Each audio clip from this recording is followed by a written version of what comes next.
पति पत्नी या परिवार की बात आप देखें, तो पति पत्नी आपने एक दूसरे की चॉइस तो अपनी मर्जी से की थी ना। किसी ने आपको फोर्स करके तो चौरी में नहीं बिठा दिया था। तो you selected your life partner. तो उस वक्त ना, ध्यान से सुनना, उस वक्त आप 100% तो एक दूसरे को नहीं जान पाए थे। वो तो 20 साल बाद भी कभी कभी नहीं जान पाते हैं। लेकिन हम समझते हैं कि 60 to 70% आप एक दूसरे को पहचान सकते हैं। 30% to 40% is compromise and adjustment. हाँ या ना?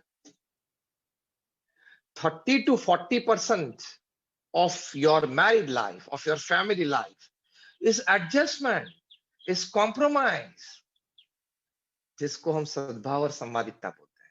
और वो नहीं कर पाएंगे तो विवाद होगा, डिवोर्स की बात आ जाएगी, परिवार में सभी को प्रश्न आ जाएंगे। तो हार्मनी मैटर्स मोस्ट। धन हो लेकिन हार्मनी न हो तो बिल गेट्स के डिवोर्स हो गए। क्या धन की कमी थी? बिल गेट्स के पास धन की कमी थी। उनके पत्नी को परदेश जाना हो तो प्राइवेट जेट नहीं मिलता था क्या? सब कुछ था। धन से हार्मनी इंपॉर्टेंट हुई कि नहीं? यस और नो? प्रतिष्ठा से भी हार्मनी इंपॉर्टेंट है। प्रिंस हैरी को और उनकी पत्नी को रॉयल बकिंगहैम पैलेस में रहना था, पूरी जिंदगी रॉयल्टी में रहना था, क्या शाही जीवन था। लेकिन छोड़ के, प्रिंस का पद छोड़ के, बकिंगहम पैलेस छोड़ के, ब्रिटिश रॉयल्टी छोड़ के अमेरिका चले गए। चलो, वी रिस्पेक्ट देयर डिसीजन। उनके डिसीजन जो लिया है पति पत्नी ने, we respect it because it is a personal decision. लेकिन परिवार के साथ आक्षेपबाजी तो हो गई ना, ओपरा विनफ्री शो पे। मैं ये सभी बातें डिटेल में नहीं कहूंगा, झलक दूंगा, आप समझ लेना। ओपरा विनफ्री शो में जो भी आक्षेपबाजी करनी थी वो सभी ने कर ली। तो पैलेस छोड़ के वहां रहते, घर में ब्रिटिश रॉयल्टी छोड़ के वहां चले गए, पूरा जीवन शाही जीवन था वो छोड़ के चले गए। क्यों? सद्भाव और संवादिता की कमी परिवार में। यस और नो? तो मैंने बिल गेट्स का प्रसंग आपको कहा, धन इतना था लेकिन संवादिता हार्मनी की कमी, तो डिवोर्स हो गए। प्रिंस हैरी की बात की, ब्रिटिश रॉयल्टी में कंटेम्पररी प्रसंग आपको कहूंगा ताकि आपको ज्यादा इस वैल्यू की महत्ता आप समझ सके और आप ज्यादा रिलेट कर सके। I will always tell you contemporary incidents. तो हार्मनी की कमी थी तो छोड़ देना पड़ा। तो इससे पता चलता है कि the most important aspect of human life to be happy is harmony. And harmony को ज्यादा समझने के लिए दो शब्द क्या है? Adjustment and compromise. इतना सीखना, हाँ आप ठीक कहते हो, इसके लिए पूरी जिंदगी इस टीचिंग चाहिए, पता है। वरना हम तो क्या सीखे? आई एम राइट, टूटी हार्मनी। लेकिन इतना हाथ जोड़ के कभी कभी बोलना कि ना, आप ठीक कहते हो, आप सही हो, इसमें बहुत बड़ा विजडम चाहिए। सिर्फ एमबीए से नहीं होता है ये, सिर्फ सीए बनने से नहीं होता है, सिर्फ सीएस बनने से नहीं होता है, सिर्फ फार्मेसी की डिग्री से नहीं होता है। आप सही कहते हो, आप ठीक बोलते हो, आपकी बात ठीक है, इतना सीखना वो एमबीए सीएस और सीएस को भी कोर्स में नहीं आता है, पता है। This is called harmony.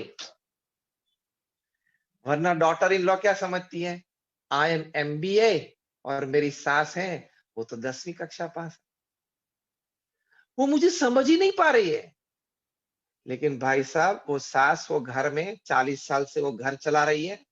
पहले आपको 2 साल तक उनको समझने का प्रयत्न करना चाहिए। आप एमबीए होके आई हो तो उसका मतलब ये नहीं कि दूसरे दिन घर में चेंजेस शुरू कर दे कि देखो ये रेफ्रिजरेटर इस डायरेक्शन में है ना, तो थोड़ा इस डायरेक्शन में कर देते हैं। वो तू डायरेक्शन मत बदल, तू बदल जाएगी। 8 साल से ये रेफ्रिजरेटर इस दिशा में पड़ा है, सभी को अनुकूल आ गया है, अब तू जल्दी एडजस्ट हो जा। Are you getting what I am talking? Yes और no? All of you are getting what I am talking? तो ये संवादिता आती है। संवादिता के लिए थोड़ा मान छोड़ना पड़ता है, थोड़ा अधिकार छोड़ना पड़ता है, थोड़ी बुद्धिमत्ता का अभिमान छोड़ना पड़ता है, तभी संवादिता बनती है। तो ये प्रथम बात हुई। संवादिता से लाभ क्या है? मैं आपको बहुत एक अच्छा पुस्तक सजेस्ट करना चाहूंगा, the 7 habits of highly effective people, written by Stephen Covey, one of the most decorated management gurus. This book was listed among the top 10 by the New York books list for many weeks. This book has been translated in more than about like 30 languages, more than about 30 million copies sold, and almost 90% of the top class executives of Fortune 500 companies, they have done their crash courses on this book. 7 Habits of Highly Effective People. Stephen Covey बहुत बड़े Harvard के professor थे और उनके बाद उन्होंने बहुत research करके ये पुस्तक लिखा है। For this book, he met more than about 3,000 successful people and perhaps equal amount of failures, and tried to know what the successful people had common in them, what habits they possessed to become so successful in their life. From that, he pointed out, listed out the common 7 habits that these people possessed. I'm not going into the details of all the habits, but I just list them out for you and would ask you and suggest you to read that book. But among them, the 6th habit is extraordinary, जिसको हम ये संवादिता के बारे में अब जो बात कर रहे हैं। प्रथम हैबिट थी प्रोएक्टिव, प्रतिकूल परिस्थिति में सानुकूल प्रतिभाव, ये हार्मनी में आता है। Second was to begin with the end in mind. Third was putting first things first. Fourth was think win-win, ये हार्मनी में आता है। मैं भी जीतूं, आप भी जीते, मेरी भी प्रगति हो, आपकी भी प्रगति हो, मुझे भी कुछ सफलता प्राप्त हो, आपको भी कुछ सफलता प्राप्त हो, मैं भी सुखी हो जाऊं, आप भी सुखी हो जाए। This is called think win win. That was the fourth habit. Fifth भी आती है, वो भी हार्मनी की है। Seek first to understand and then to be understood. मेरे घर में तो कोई मुझे समझते नहीं है। पहले भाई साहब आप सबको समझने का प्रयत्न। मेरी सास मुझे समझती नहीं है, मेरे ससुर मुझे समझते नहीं है, मेरे पति भी मुझे कम समझते हैं, मेरे चाचा भी मुझे नहीं समझते हैं। तो क्या आप इतने बड़े जीनियस हो? आप इतने बड़े फिलोसोफर हो कि आपको कोई समझ नहीं पाता है? 4-5 ऐसे परिवार में लोग अगर आपको नहीं समझ पाते हैं, ऐसी आपकी फरियाद है, तो मतलब आप में कोई कमी है, आप में कोई तकलीफ है। इंट्रोस्पेक्ट। तो स्टीफन कॉवी ये हैबिट लिखते हैं, seek first to understand and then to be understood. पहले आप अन्य को समझने का प्रयत्न करें, फिर अन्य लोग आपको समझे, इस प्रकार की अपेक्षा आप रखें। Sixth habit is important, synergy. एक बहुत बड़ा अच्छा शब्द मैं आपको इंट्रोड्यूस करना चाहता हूं। सिनर्जी, हम एनर्जी समझते हैं, एनर्जी मतलब शक्ति। सिनर्जी एस आगे लिखते हैं, एनर्जी के आगे प्रीफिक्स में। वो सिनर्जी क्या है? Synergy is when two or more than two people, they come together, decide to work together. They have their own opinions.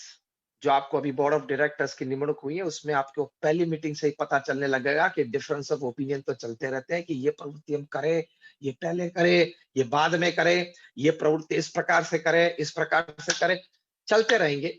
लेकिन उसमें ही आनंद है, यूनिटी इन डाइवर्सिटी में ही आनंद है। तो सभी को अपने अपने अभिप्राय होते हैं, लेकिन फिर डिस्कशन करके कॉमन प्लेटफॉर्म पे आते हैं। एक सीएम पे डिसाइड होता है, common minimum programme, and then they decide to work together. They work together, achieve some success, and the joy that they get by working together and achieving success, and energy that produces from that joy, and that energy again they bring together to work together again together. That energy is called synergy. तो आपकी board of directors की installation हुई है। राहुल जी तो अभी ठीक तरह से मुस्कुरा रहे हैं। लेकिन पूरे 2 साल तक ये मुस्कुराहट आपके चेहरे पे चलनी चाहिए। वो सेक्रेटरी है, वो ठीक नहीं करता है, वो मुझे सहकार नहीं देता है, that one is pulling my leg. ये फरियाद आपके मुँह से नहीं आनी चाहिए। किसी को असंतोष हो तो प्रेसिडेंट के रूप में आप वहां जाएंगे, उसके साथ व्यक्तिगत बैठेंगे, उसका असंतोष दूर करेंगे, क्योंकि president is the first servant of the organisation. President is the first servant of the organisation. Start believing that, Rahul ji. You are the first servant. आपके पास कोई अथॉरिटी नहीं है, प्रेसिडेंट के पास कोई अथॉरिटी है। सभी की सेवा करना वो आपकी जिम्मेदारी बनती है। सभी को संतोष देना वो आपकी जिम्मेदारी बनती है। किसी ने आपको गाली दी तो गाली हंसते हंसते, अभी जो मुस्कुराहट है इंस्टॉलेशन सेरेमनी में, वही मुस्कुराहट गाली खाने के बाद भी रहनी चाहिए। और उस गाली देने वाले को भी टीम में इंक्लूड करके उसको भी काम पे लगाना वो आपकी जिम्मेदारी बनती है। जो आपके इंस्टॉलेशन सेरेमनी में जिन जिन को जिम्मेदारी मिली है वो सभी प्रेसिडेंट बन सकते हैं। इतनी कार्यक्षमता सभी में है। मानते हो आप ये? जो बोर्ड ऑफ डायरेक्टर्स में आए उन सभी में कार्य क्षमता है। आज नहीं तो कल, कल नहीं तो 10 साल के बाद इन्हीं में से बोर्ड ऑफ डायरेक्टर्स में से कोई भी प्रेसिडेंट बनेगा। तो कार्य क्षमता को सभी में है, लेकिन सब कार्यकर्ताओं को एक रख पाए वो प्रेसिडेंट। अब पहली मीटिंग से कुछ झगड़ा शुरू होने वाला है, मैं आपको अभी से ये बात कर देता हूं। दूसरी मीटिंग में ये भी होगा कि I don't want to attend the meeting, कोई खड़ा भी हो जाएगा। उस वक्त प्रेसिडेंट हाथ जुड़ेगा। अब मैं ये रिपोर्ट बाकी के डायरेक्टर्स के पास से लूंगा कि प्रेसिडेंट ने हाथ जोड़े थे, कि भाई साहब मेरी गलती है, अब बैठो, मैं चर्चा आगे बढ़ा। इसी से संगठन बनता है, इसी से ये संस्था बड़ी